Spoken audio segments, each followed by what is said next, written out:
Trump यांनी मध्यस्थी केली आहे असं सांगण्यात येत आहे हे चुकीचं आहे. आपण जर व्हाईट हाऊसचं निवेदन बघाल, आपण जर ट्रम्प यांचं ट्विटर अकाउंट पाहाल, म्हणजे एक्स अकाउंट पाहाल, तर ट्रम्प यांच्या सूचनेवरूनच भारतानं युद्धबंदी स्वीकारली. डोनाल्ड ट्रम्पचा संबंध काय? आमची माणसं मेली आहेत, आमच्या 26 महिलांचा सिंदूर पुसला आहे ना. मग ऑपरेशन सिंदूर पूर्ण झाल्याशिवाय ट्रम्प हे मध्यस्थी कोणत्या अधिकारात करत आहे? भारत हा एक सार्वभौम संप्रभू राष्ट्र आहे, सार्वभौम राष्ट्र आहे, स्वतंत्र राष्ट्र आहे, 140 कोटी लोकसंख्येचं राष्ट्र आहे, महान राष्ट्र आहे. ट्रम्प सांगतात आणि आम्ही युद्धबंदी करतो. कोणत्या आधारावर, कोणत्या अटी शर्तींवर? काय मिळालं आहे भारताला? युक्रेन आणि रशियाच्या युद्धामध्ये जाहिरात केल्यानंतर भाजपने पापाने वार रुकवा दिया, मिस्टर मोदी. मग आता अमेरिका के पापा ने वार रुकवा दिया क्या? पूरा बदला लेंगे, ये भाषा होती, पूरा बदला लेंगे, छोड़ेंगे नहीं, पाकिस्तान के टुकड़े करेंगे, पाकिस्तान के तुकडे करेंगे. कुठे गेले तुकडे? भारताची बेआबरू झालेली जगामध्ये. आणि पाकिस्तान ठीक आहे, मूर्ख देश आहे. जगभरामध्ये पाकिस्तानच्या प्रधानमंत्र्यांचं स्टेटमेंट आलं आहे की आम्ही युद्ध जिंकलो, म्हणजे ते युद्ध जिंकले. भारतासारख्या देशाला, देशाच्या प्रधानमंत्र्याला जो अकलीचे दिवे पाजळत होते कालपर्यंत, त्यांना शोभत नाही. कुठे गेले सगळे भक्त, अंधभक्त? कोणत्या अटी शर्तींवर तुम्ही ही युद्धबंदी केली यासाठी एक सर्वपक्षीय बैठक ताबडतोब व्हायला हवी. आणि त्या बैठकीला प्रधानमंत्र्यांनी उपस्थित राहणं गरजेचं आहे. प्रधानमंत्र्यांना पळ काढता येणार नाही. युद्धबंदीची खरंच गरज होती का? पाकिस्तान काय लाहोर ताब्यात आलं, कराची ताब्यात आलं, इस्लामाबादमध्ये बॉम्ब टाकले, मग माघार घ्यायची गरज काय? ही वेळ अशी होती की पाकिस्तानला कायमस्वरूपी धडा शिकवण्याची वेळ असताना, संधी असताना, आणि भारतीय सैन्याचं मनोबल प्रचंड उंचावलेलं असताना देशाच्या राजकीय नेतृत्वानं अचानक कच खाल्ली. देशाच्या राजकीय नेतृत्वानं कच खाल्ली आणि आमच्या सैन्याचं आणि देशाचं मनोबल हे त्यांनी उद्ध्वस्त केलं. कोणासाठी?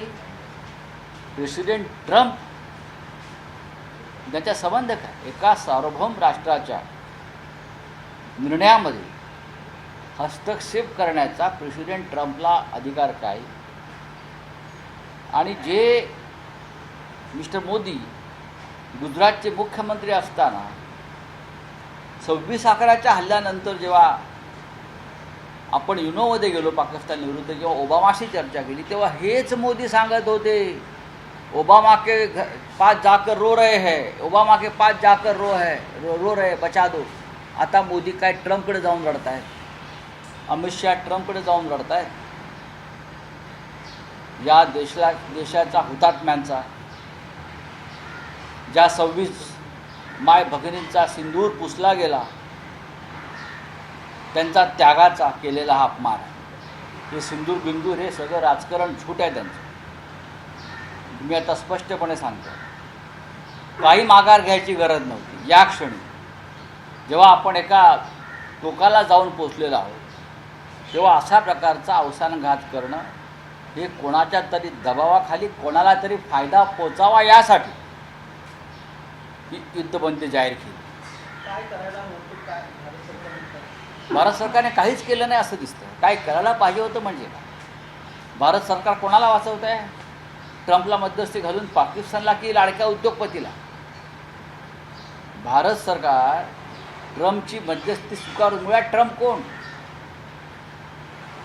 नुकसान भारताचं झालेलं आहे, नुकसान जम्मू काश्मीरमधल्या आमच्या अनेक राजौरी पुंछसारख्या गावांचं झालेलं आहे. पाकिस्तानच्या हल्ल्यामध्ये आतापर्यंत 20 सिव्हिलियन्स ठार झालेले आहे. नुकसान पाकिस्तानचं झालं आहे का? मग ट्रम्प आणि इस्रायल आणि गाझातलं युद्ध का नाही थांबवलं?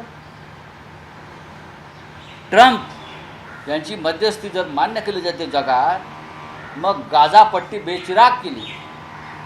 गाझा पट्टीमध्ये लाखो लहान मुलं, बालकं, वृद्ध, महिला या बेचिराग केल्या.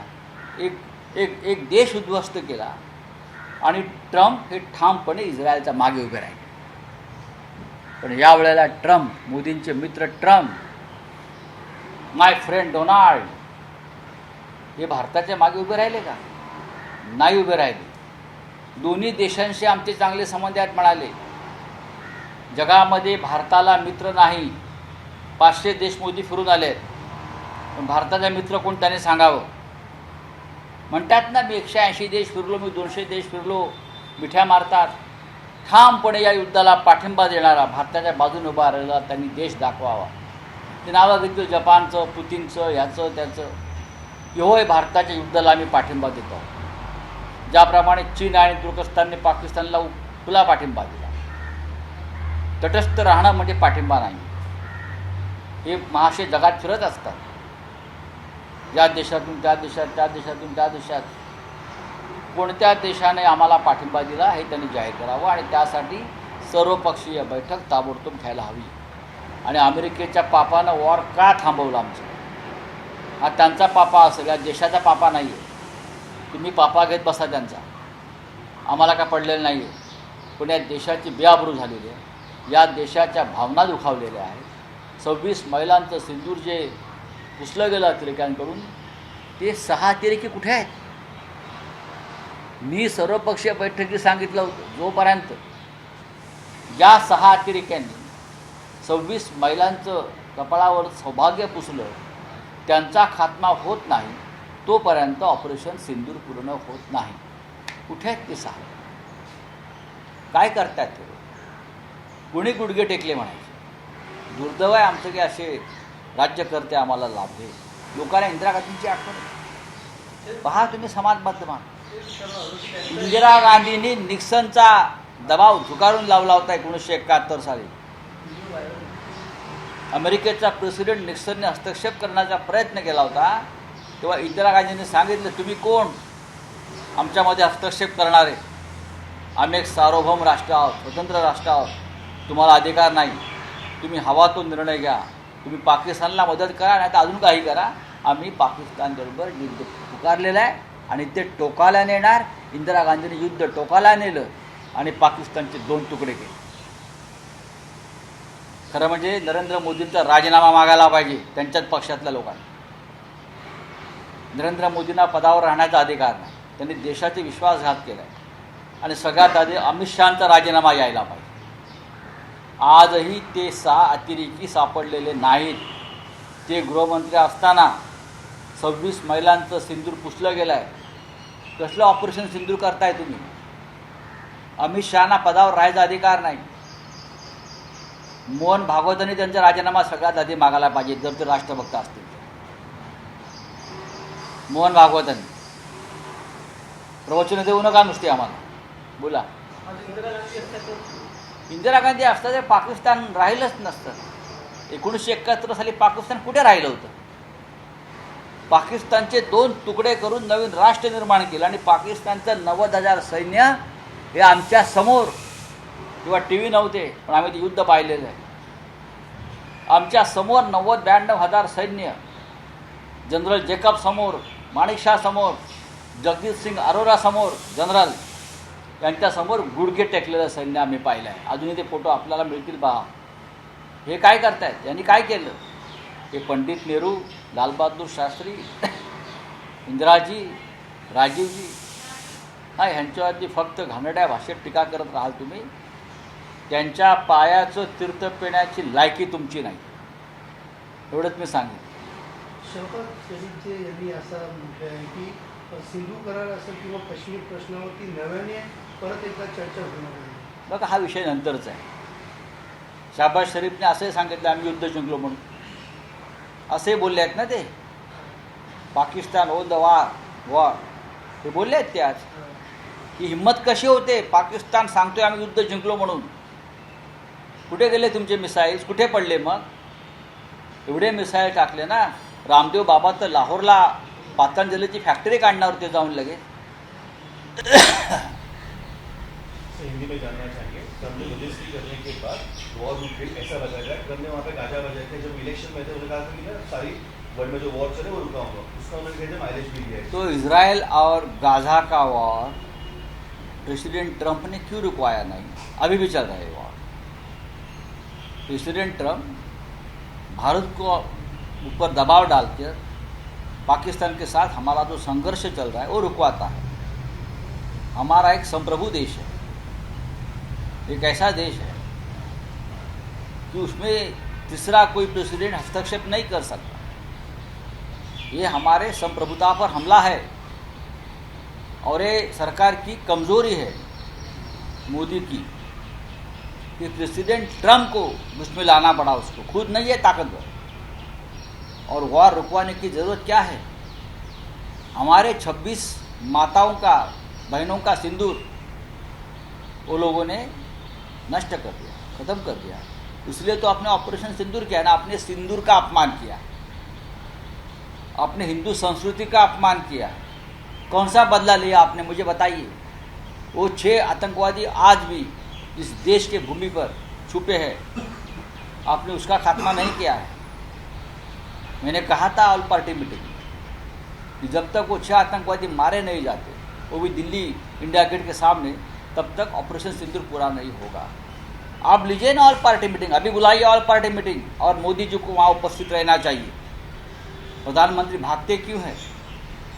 कौन सा देश इस संघर्ष के घड़ी में हमारे साथ खड़ा रहा विश्व का, मुझे बताइए.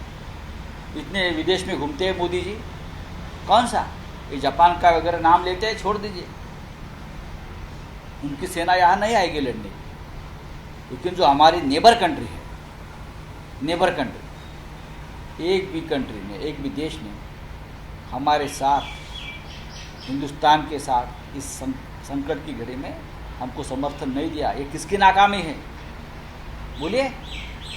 सब पाकिस्तान के साथ खड़े, सब चाइना के साथ खड़े, और अब अपने आप को डांगोरा करते हो हम विश्वगुरु हैं. हमने बहुत संयम रखा था कि ये युद्ध का माहौल है, एकजुट दिखनी चाहिए, हमारे जवानों का मनोबल नहीं गिरना चाहिए. लेकिन अब क्या हो रहा है? ये सरकार ने, ये मोदी गवर्नमेंट ने हमारे जवानों का मनोबल नीचे गिराया है. हमारे जवानों को अगर आदेश मिलता तो लाहौर, कराची तक जाकर धड़क मार देते लोग. लेकिन आपने ये नहीं किया है. कौन सा बदला लिया हमें बताइए ना. आप बदले की बात करते हो, कौन सा बदला लिया आप लोगों ने? ऑल पार्टी मीटिंग बुलाइए अभी हिम्मत आए तो, और मोदी जी को बुलाइए. सबसे पहले तो अमित शाह जी का इस्तीफा लेना चाहिए. आज भी जो अगर श्रीनगर में अगर बम धमाके हो रहे हैं ना, तो अमित शाह जिम्मेदार है, गृह मंत्री जिम्मेदार. उनका इस्तीफा लीजिए. मोदी जी को भी जिम्मेदारी लेनी चाहिए. उनको पद पर रहने का अधिकार नहीं है. तो सर सीज़फायर जो किया गया था उसका पहला यही था कि अगर कोई बात हमला होता है तो उसका जवाब देंगे. पाकिस्तान ने पहले ही उल्लंघन किया. अब पाकिस्तान को बताया कि हम देखो ये सीज फायर की बात कहाँ से आ गई? ये सीज फायर की बात कहाँ से आ गई? ये सीज फायर की बात आ गई जब पाकिस्तान का एक मिसाइल दिल्ली के तरफ आ गया और हरियाणा के ज़मीन पर उसको नीचे गिराया. जब दिल्ली को टारगेट किया तब ये संदेश आया कि गुजरात को भी टारगेट कर सकते. तब ये सीज फायर की बात आई.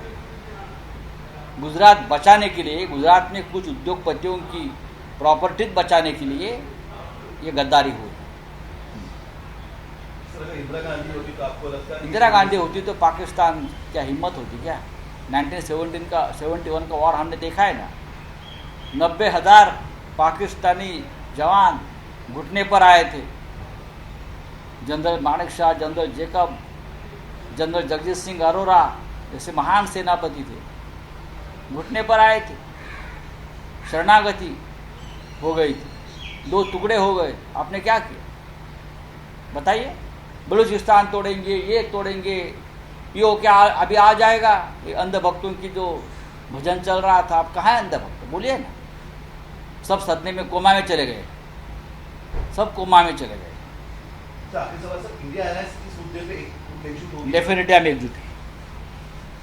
क्या हम मान्यता सभी ने है कि इस चीज़ को- हम सभी ने मिलकर ऑल पार्टी मीटिंग की मांग की है। हिम्मत है तो ऑल पार्टी मीटिंग बुलाइए।